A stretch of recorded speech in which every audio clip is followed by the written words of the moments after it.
Hello, friend. Welcome back to another time with Leanne Goff, the Transformational Coach, your transformational coach, spirit, soul, body, and finances. And I'm so blessed that you have tuned in today to hear this podcast. And I have an incredible speaker with me today, and longtime friend. Actually, he was a part of really thrusting me into my assignment, unbeknownst to him, but we just talked about it, into the nation of Cuba now 19 years and 64 trips later. But I do want to recommend, if you've not gotten my recent book, Missionary and Millionaire, Transforming Cultures as Priests and Kings, please go to Amazon and get the book. People are telling me it is really flipping their mindset right side up when it comes to the kingdom and kingdom finances, and that we are not just called to be under the anointing as priests, but we are called to actually function in the anointing as kings as well. It's not just about the heart, where the high priest had the stones of Israel on their ephod, but it was also the kings have the stones in their crown. And so we have to feel with the heart, but we have to think with the wisdom of a king. So go to Amazon,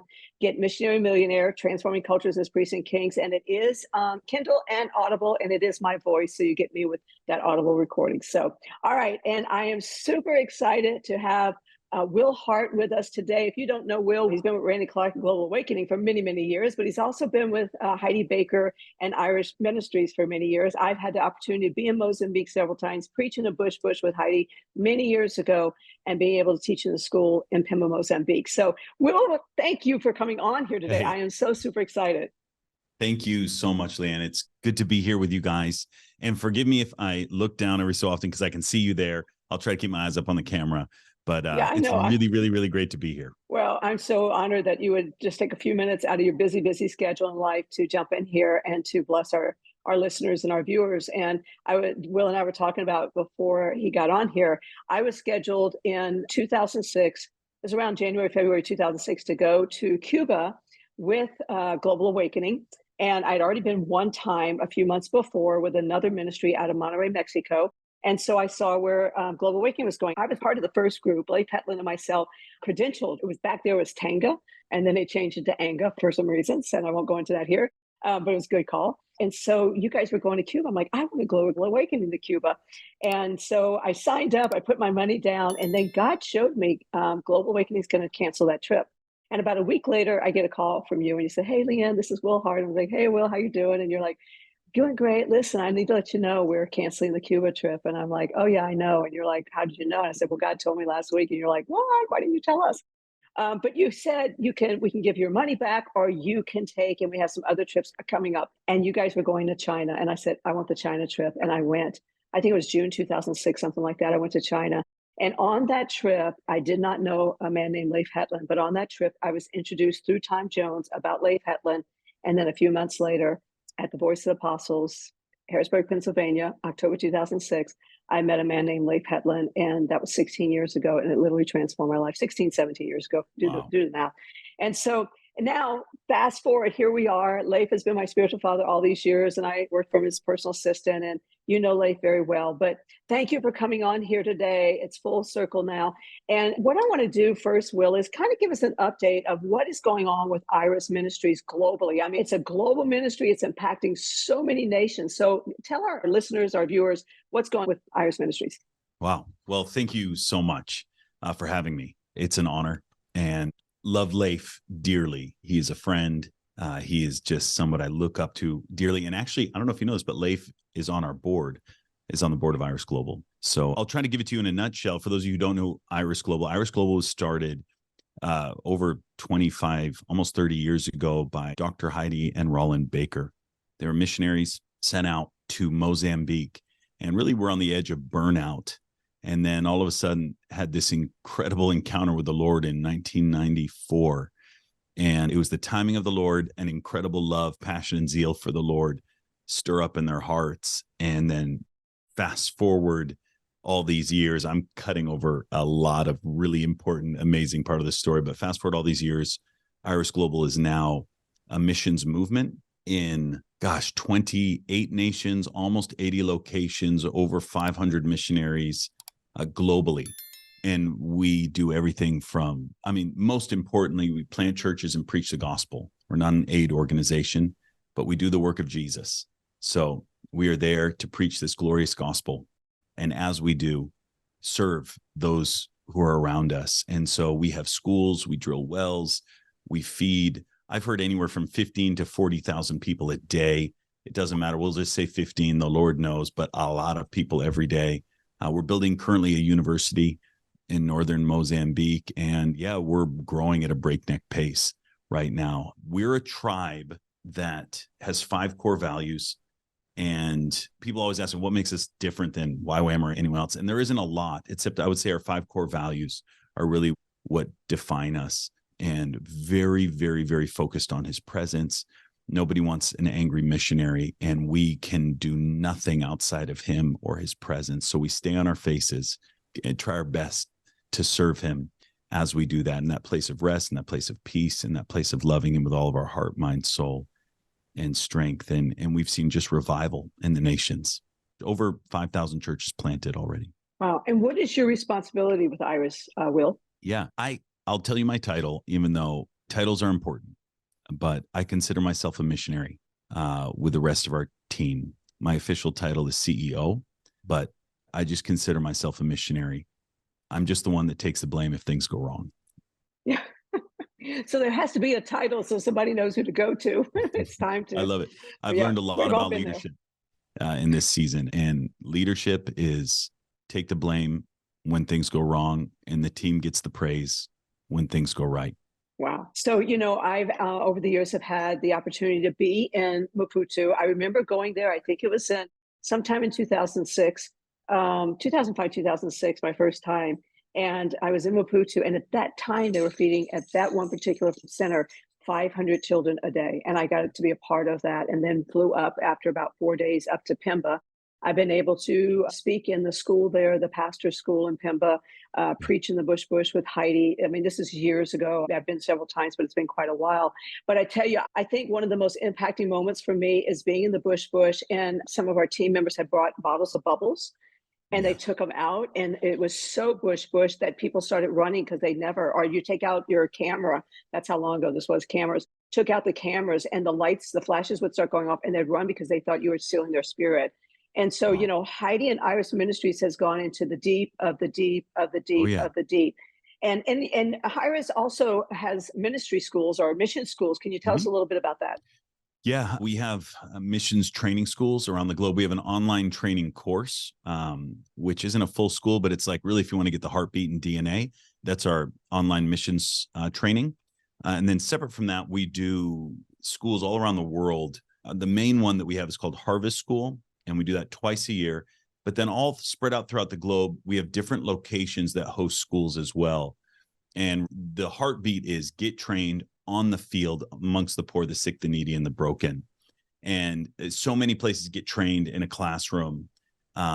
We don't believe in that. Yes, you can, but we believe in going and serving the poor, the sick, the needy, and the broken. There isn't a better place to learn how to serve than when you are stretched to your capacity. And we find that God does the most in those places. So we have one in Portugal, we have one in Brazil, we have one that's about to start in Nepal, we have one that's about to start in Japan. Different locations run different schools. You can go onto our website and find the different courses or mission schools globally that are running. And we just got back from the Israel portion of one of our schools like a week and a half ago. Yeah, we're going to talk about that here in just a moment. But where do they go? What website, if they're interested in one of the schools, where do they go to? Yeah, irisglobal.org, irisglobal.org. And you can also follow us on Instagram. We're Iris Global. Make sure that you pick the Iris Global one. It's like a blue image with a white dove in there. Why? Because we have like a lot of Iris bases that have their own. And there's a lot. You type in Iris and you'll find a lot. And you can also follow me at Will Hart Min, M-I-N-H-A-R-T. Will, H-A-R-T-M-I-N. I said that in the most confusing way possible. And I'll post stuff about upcoming schools as well. Yeah. So Will Hart, M-I-N, and is it .org, .com? That's my Instagram, at Will Hart. Okay. I don't have Instagram, a website anymore. I mean, there's one up there, but I haven't looked at it. Yeah. My whole life is serving unto Iris. So, you can go to irisglobal.org. And you're talking about the best leadership training is actually on the field. You know that I worked for Lay for 5.5 years and Yeah. been in ministry, pastor, da, da. And people ask me all the time, did you go to Bible school? Did you go to, seminary? I'm like, no, I went to training for reigning with a man named Lay Petlin, and that was Yeah. enough. Yeah. But our family in 1984, we started on the mission field in Youth with a Mission in YWAM. And so we called our kids at that time wee whammers. They're 43 and 45 today, but they were just little kids. But I tell you what, you want to build leadership skills. You join Iris Ministries or you join Youth with a Mission. And I tell you Yeah. what, it was on. We were in the war zones of Central America, Mhm. held up in the deserts of Mexico with guns. I mean, it Yeah. was like really on the field training. It either woke you or it broke you. So Yeah. thankfully, I think it almost broke me sometimes, but it woke me. So, all right. So you just mentioned that you got back from Israel about a Mhm. week and a half ago. I was following you and Heidi on Instagram, and you were in Israel when the attacks, the bombing started, and all this stuff began to happen. What was it like there, Will? I've seen some of the videos, live. What was it Yeah. like there for you guys during that time? So our normal school has been in northern Mozambique, Harvest School. We bring people there for training. You said you had spoken at that as well. So, we had this school that was running out northern Mozambique, but about 5 years ago, ISIS basically started coming into northern Mozambique, killing our pastors, killing our leaders, and we could no longer hold our school there safely. So we started hopping the school around different places. Next thing you know, we really felt like the Lord was having us start it in Israel. So we've done a few schools where we start 2 weeks in Israel, and our students get a passion for the land, a passion for walking in the scriptures, right? Like walking where Jesus walked. And really, it's like a missing piece. Somebody described Israel to me once as the fifth gospel. I thought it was a great explanation. It's like Wow. it brings such Wow. a depth to the word and our walk. And so we've been doing our first 2 weeks of the school there. So we had a harvest school, which I think had about 56, 60 students. We also had some guests with us as well. So we were a team of about 70 in Israel when things broke out. We had just come down from the Galilee and we were in Jerusalem. And the night before, Surprise Sitole, who's one of our leaders, he's an amazing man, an amazing revivalist. One of the things that I love about Surprise is that he speaks 14 languages, 12 of which he got supernaturally, right? Wow. And or maybe it's 15 now because he's learning Hebrew. And so he was in Israel separate. We didn't even know this as we were there. So he's in Israel the day before the war broke out. We were together in a prayer room in Jerusalem, and he gets up and he begins to share a word. And he said, Israel is the world's clock. He shared this word the day before. Israel is the timeline. And he shared a few other things, which I can't share, but some stuff that the Lord had shown him. And it was really powerful. We go to Shabbat dinner at a friend's house. I go to bed at the hotel with where all of our students and all of our team is. And my wife was with me as well, because a year ago, 2 days before we were supposed to go to Israel, a year ago, she got diagnosed with cancer. We found out that cancer had come back.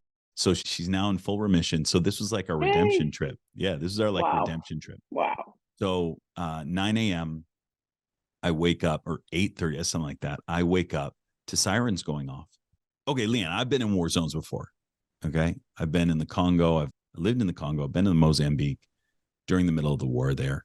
I've also been in some other sketchy places, guns pulled on us, knives pulled on us. And when you go in with the foreknowledge that that's what you're going into, there's a certain readiness that you have. But, this is my third trip to Israel in 12 months. And when the sirens were going off, that's the first time I had heard them. And, the first thing that went through my head was, oh, it's, a fire alarm or something like that. And then like off in the distance, you can hear these explosions. And then all of a sudden on our text thread that we had with the school, hey, this is the bomb, get to the shelter. And by the time I woke up, because I'm pretty calm anyway, I'm like, whatever, it sounds like it's in a distance. My wife's a little bit more tense than I am. By the time we actually made it out, there was a guy walking through the hallways. He's like, it's fine, it's fine, it's fine. So we head down to breakfast. And we're sitting there like, that was crazy. What, man, I've always heard that this stuff was happening. And then people are on their phones and a flood of information is starting to come in. So we're about maybe 20 minutes into breakfast and the sirens go off. And this time the sirens were close. And so I'm still kind of like the brave, like whatever, I've been to war zones, and shifted when I saw like locals that were there running. and moms like with their kids, their little children, like running full steam down into a shelter. And so, I'm doing whatever I can to get everybody in front of me, right? Send my wife in, send the women and children down first, because it was a set of stairs that went into the first bomb shelter. That was right where we were near. And all of a sudden, boom, right over our heads, a massive explosion. And you could feel it. It shook the building. And all of a sudden, this thing becomes real. Not that it wasn't for other people, but just for me, it was like, oh, okay, we're actually in the middle of this. We go into the bomb shelter and we're comforting families and we're comforting kids. And I'm trying to comfort my wife, and we're figuring out, and we're on our phones and we're realizing what is actually taking place. So this is a full scale invasion from Gaza. We're in real time. And so because we had all of these people that were coming off of this holiday, you had travelers and visitors from all over the world in the hotel that we were at. So we were about 25 minutes, 30 minutes outside of Jerusalem on a little peninsula, maybe about, I don't remember. I heard it was like a 40-minute drive to Gaza. Not far, but Israel is pretty small. So for that whole first day, we're going in and out of the bomb shelter. And we do best, right? As a team, we worship, we pray. And then for me, I started develop an exit strategy in case we needed to get out. And this went on for the next 3 days, in and out of bomb shelters. So war was going around. I mean, it was hitting Gaza. There was missiles everywhere. And man, I want to pause and say this for all of you who are listening. It's hard to impress me after all these years. Like, I've seen a lot, I've been around a lot. The Iron Dome is a modern day miracle. Like, if it wasn't for the Iron Dome, I don't know if we would be here. I don't know, right? Because it's intercepting the stuff before it even hits. So you don't really know. But the few that landed very close to us, and there were some that landed very close, the Iron Dome is miraculous on a level I've never experienced. So it was going off. It would go off all day around. And yeah, I saw in the news last week, I think just in one segment, there were like 3,000 that, missiles and stuff that it took out in just like one day. oh yeah, I think the first day they said around 3,000 to 5,000, but over this entire time, it's taken out. I think the numbers that I heard this morning are close to 7,500 Wow. rockets that have been shot. 7,500, and then it knows. It's so intelligent. It knows when they're close, right? When they're going to hit like a forest or the ocean. That's one that went off not too far from us. And then as we came out of the bomb shelter, I'm sorry, this isn't the best, but these are what's over our head. And it's hard to tell, but these are the missiles. These aren't the ones that went off over us. These were just like near us. The ones that were over us, we were in the bomb shelter on our way running. So I didn't stop to take pictures. Right. So over the next day, we're pretty much on edge. The first day, we're trying to just gain information. The second day, we continue to do school, right? And we meet near the bomb shelters and we're praying, because this is the deal, Ian. Like, love looks like something, right? Doesn't matter where you are, right? If you're a tourist, right, carrying Jesus, and they're saying shelter in place, right? So love looks like serving the people that are there, loving on the hotel staff, serving the Jews that are there for their holy day, that don't like Christians, serving them, asking if they need help with their kids, like offering water. It looks like something. And when we didn't have those opportunities to love on people, it looked like us praying and crying out and worshiping in the midst of it. And so that was day 2. That's what we did. The whole time I'm talking with some team and gaining the best information on if we do need to make a run for the border, because we saw that it was ramping up and up and up. And then day 2, Heidi and I and 2 friends, we went into Jerusalem and did some interviews. There was a bunch of people. So day 2, we're doing interviews in Jerusalem. And Leanne, one of the weirdest things, if I can tell you this, as we drove into Jerusalem, this is day 2, and the worst is coming out. Like, the worst news is coming out of Gaza. And there's rockets going off all day long. As we're driving into Jerusalem, Jerusalem was really calm. And there was like moms with their kids in strollers and kids playing in the park. It shocked me, because my first thought was, oh, it's not as dangerous as it is. And then it hit me like, no, these people are actually used to living in this, and they refuse to let this shape their life. I mean, it was very, very quiet in Jerusalem, but I think a lot of us in the West, we get really comfortable what it is to live in relative security.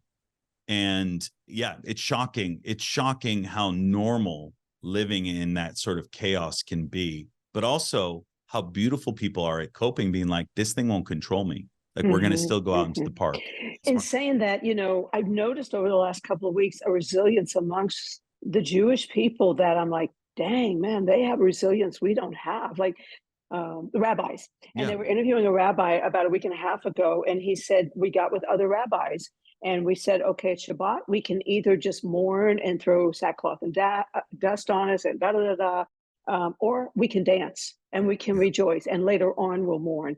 And he says, we all decided we're going to rejoice and we're going to Yeah. dance. And the midst, this was like less than a week into all of this.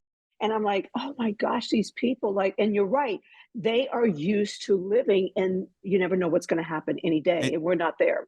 and not just in Israel. And this is, first of all, Leanne, I just want to put this out because I know there's a lot of tension around this discussion, maybe, and I'm sure anything I say or missay can or will offend somebody. I want to just say, like, I'm not a professional with any of this. I found myself there on my third trip, but I don't know all the ins and outs. But what I will say is this, like, as I have been reading and studying, the Jewish community is incredibly resilient because of what they've faced. I read a book by Dr. Michael Brown called Our Hands Are Stained with Blood. And it was an aspect in all my trips going back and forth. It was a view on Christians. It was Dr. Michael Brown presenting how most Jews perceive Christians. And I had never heard this before because a lot of the anti-Semitic rhetoric was actually proposed by the Christian church. Like some of the greatest theologians in Christendom, including Luther, I believe even Calvin, they all had times very anti-Semitic things in their teaching. And so Christians are not looked at as like, oh, full of love and we're close. Like Christians are looked at as the ones that propagate anti-Semitism. And I never understood this. So this whole thing's multifaceted and multi-layered. I don't know why I don't remember why I was saying that, but the point was, I'm not a professional, but I'm learning. And I would encourage all of you that are watching this, go on your own journey and learn, and don't just listen to all of the garbage that's out there right now. There's so much junk where we're picking sides, and try to learn the history, try to study up on what's taken place there. And so as I go into Jerusalem, we're meeting with people, we're doing some interviews, and we're starting to hear, and I'm starting to see the resilience of what happens when a community gets pushed and pushed and pushed and pushed and pushed for years, what rises up inside of them. It is very, very, very beautiful. Just to be fair, I think some of the arguments I hear from the other side, the Palestinian side, are the same thing, right? They're pushed and pushed and pushed and pushed, which I don't fully understand it. I'm not a professional. I'm staying in my lane. But you hear this from both sides, this resilience, and this also this desire to rise up, right? Rise up. We're not having this anymore. And so I'm learning this. Day two, things calmed down. We didn't have any rockets going off over our heads exactly where we were. They were going off all over the place, but not over our hotel. Day two, I got my wife out. I miraculously found a ticket. It was like $4,000. I bought it last minute one way, and she was like 6 hours in the airport, got out. The airport is now overflowing with people. You'd have to go 6, 7, 8 hours early just to get on a flight. And then you didn't even know if your flight was going to get canceled. We had a team of 70 that had now dwindled down to about 60. And we're trying to figure out if this thing is going to increase and they're going to keep flooding in, are we going to have to run for our lives? We're going to have to make a run for the border. And then, navigating parents and their kids and phone calls and all of this. And there isn't a correct answer. And so love for us looked like serving, praying, and worship. Love for me looked like being a dad, knowing that there's 56 kids there. Not kids, but, students. Some are adults, some are younger, but students. And like, man, if that was my kid, how would I want somebody to respond? So sent my wife home and I stayed, and we're going to get everybody out of this thing. And what I learned in the middle of all this was everybody had to play their role, right? Everybody had to play their spot. This wasn't a one person decision and one person gets to claim that they accomplished this thing. It was literally hundreds of people, including our team, thousands, including the people that were praying, and people reaching out, getting connections, trying to get the best information. And on it was the 10th, we made our early run for the border and late through the day got out. But day 3, I remember this. And Leanne, I'll end with this because I could talk for a long time and I don't know how much time we have. But day 3, things were getting worse. We saw this wasn't escalating, and here was the decision that we had to make, right? Do we wait and see if we get our flights out on the 12th, so 3 days from now, or do we make a run for the border? And it costs us a ton of money to buy all new tickets and bus everybody out. And, the roads can get shelled as we're driving. We have everybody in a bus. Or do we just wait and maybe our flights will be there and maybe, the airport will still be open? And what I loved so beautifully was just knowing that everybody was praying for us, falling on our faces in front of the Lord, leading in worship, leading in service. Man, the Lord just gave us peace. Heidi, myself, the team gave us peace. And on day 4, we made a run. But the last thing, and I will say this, the night before we left, I hadn't told anyone what we were doing, right? Because I didn't want to go on social media, and I didn't want parents to know and then get disappointed, because the whole thing was we will only go if it is safe, right? And so the night before, it was 10:30 at night. I'm like, guys, first thing in the morning, we're making a run for the border and we're praying that it's open. But during the day, our team is not sitting around. We're worshiping, we're having meetings, but we go, what can we do? We feel helpless. We know you called us here, God. What can we do? And when Heidi was in Jerusalem, she was on CBN or TBN doing an interview. And earlier that day, one of us said, hey, maybe we can give blood. We hear that there's a need for blood. One of our tour guides mentioned. So Heidi heard this, and Heidi's on CBN, and she goes, our team's going to give blood. And we're like, I'm sitting there going, there's a war going on. We want to give blood, but she announces it. We're going to give blood. And so we go back, and I'm like, okay, we are going to find a way to go give blood. We said it. We want to do it anyway. We said it. So our team loaded up a bus in the middle of a war zone and drove to the Jerusalem hospital and waited in line for 7, 8, 9 hours. And they said, no, you can't. And then someone else come by. No, you can't. Someone else come by. You can't. They waited in line. Finally, at the end, somebody said, yep, we'll let you give blood. And 45 of our team that was able to, the other ones couldn't for some reason or another, gave blood. And this is my 3rd trip to Israel. I saw more open doors. I saw more hearts just bare. And I was like, man, I read Dr. Brown's book, Our Hands Are Stained with Blood. And then I see the Christians who are normally rejected, not celebrated, pouring out their blood. Because what does love look like? And I just want to encourage all of your listeners, it's easy to hunker down. It's easy to protect yourself.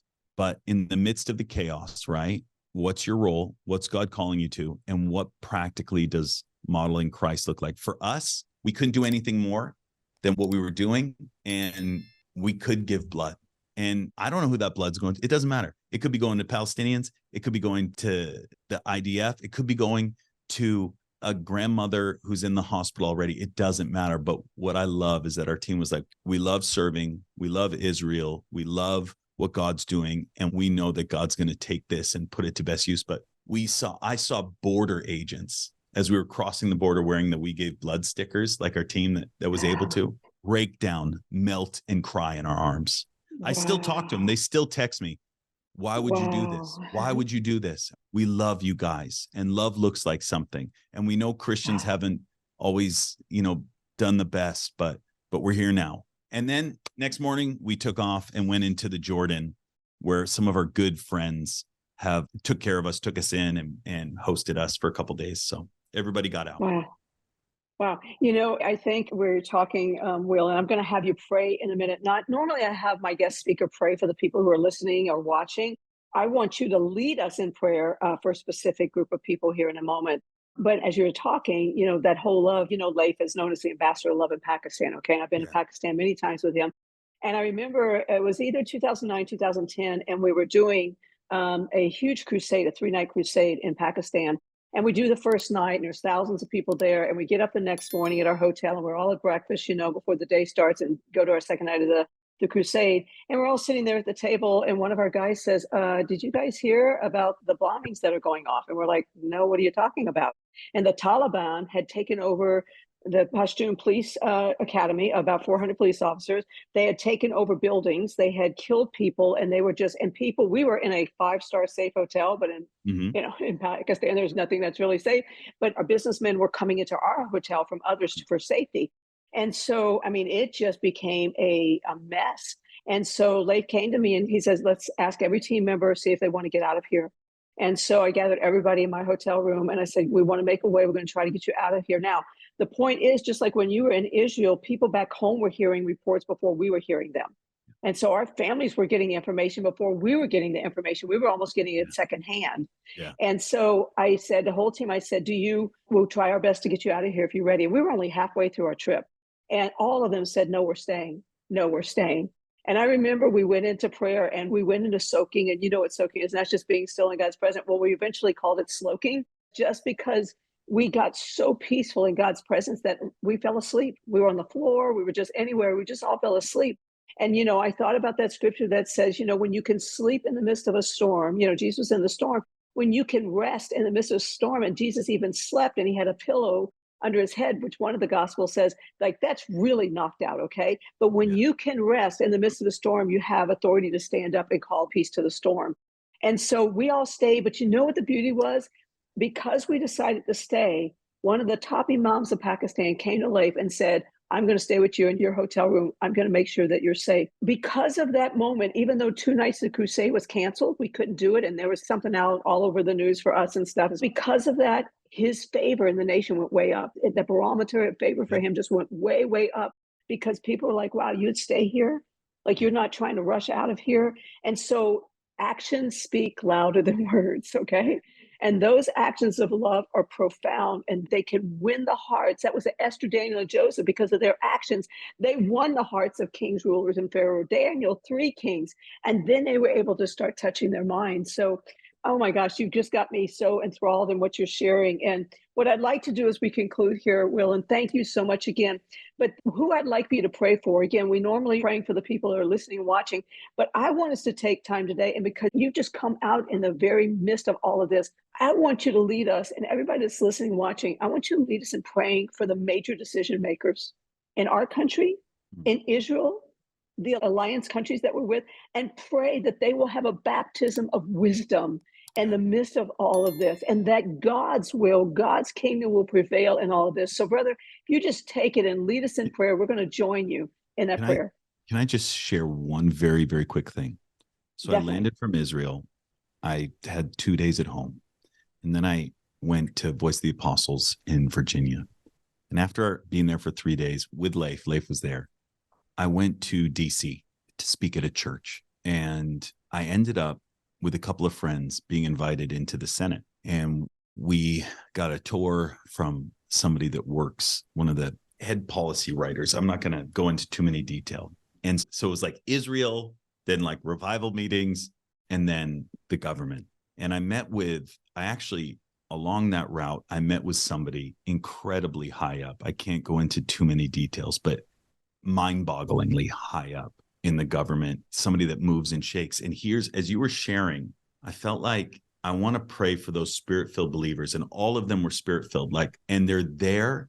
And there was a YWAMer that reached out to me, former YWAMers. Man, I can't uncover, so I can't tell you where, but in this whole thing, in this whole story from Israel to here, the amount of people that God has installed in the government, in high up places of leadership, former YWAMers, spirit-filled believers that all they want is God. I want to pray that I just want to pray for them. And because here's what I want you all to know. And I think we all need to realize this. In the midst of the chaos, right? And the first time I went to Israel, I got hit. It wasn't with this overwhelming love for Israel, even though I did. When I left Israel the first time, I was overwhelmed with his sovereignty. And what I mean with that is, from the days of Adam and Eve up until today, God has been unveiling a story of his move in the globe. And right now, we are seeing a precipice, like a pinnacle of salvations globally. And so even though you might have all this chaos and there's war here, and I'm not saying it's not important, it's so important. Know that there's a narrative that God is in control. I don't fully understand it. But as I stood in Israel and I had the word in front of me, 85 of the prophecies in the Old and New Testament have already come to pass. He's doing something in the midst of all this. But let's pray for the right now, because just as much as he has his master plan, he stops for the one and he cares about the child. He Mhm. cares about the son that's on the front lines. He cares about the daughter that's in a hospital right now Mhm. with no electricity and no running water. And that's the beauty of our God. He's big vision and he's individual all at the same time. So, Father, in the name of Jesus, Lord, so many might be feeling really overwhelmed right now. And rightfully so. Rightfully so. It looks like everything's chaos. But Jesus, I ask God that you would come and bring your peace, the peace that Leanne was talking about, peace in the middle of the storm, and that you would speak to the leaders, God, of these nations, of these movements, of Hamas, Lord, all of them. Just speak to them, Lord. And if you won't speak to the leaders, Lord, speak to the people that are serving. Lord, speak to the people that are giving themselves, Lord. I ask that your voice would come and shout into each and every one who has ears to hear, God. And I ask that you would move, Lord, that you would move, Lord, as everything is coming together, Lord, even in the next few years, the elections in the states, all of that, Lord. Lord, I ask that you would speak, Lord. We trust you.